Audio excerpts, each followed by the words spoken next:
Bawal sa kanyang kape pero ito yung gusto niyang kape. Ito ang kinakape po niya. Santay Barley. Sarap ng kape. Ako nagbibenta. Ako pinainom. Ako nagbibenta. Pero pinatikim niya ako kung gaano daw kasarap. Sabi ko, oo nga po talagang masarap. Pero pinimplahan pa niya ako ng kape. Pinatikim niya kung gaano daw kasarap.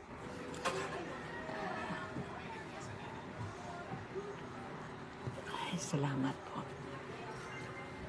Tuntua naman ako. Salamat po.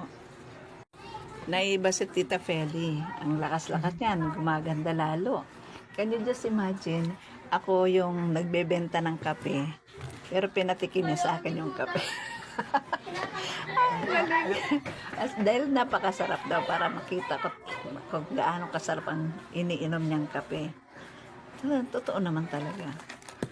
Ang sarap-sarap naman talaga. Suki na ako dyan. Suking-suki na talaga. Salamat po, Tita Feli, ha. Grabe. Suking-suki na siya.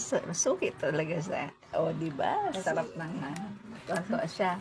Dahil sa kape na yun, nagkaroon daw siya ng voice. Nagkaroon siya ng lalong golden voice. Voice. Wow. Ang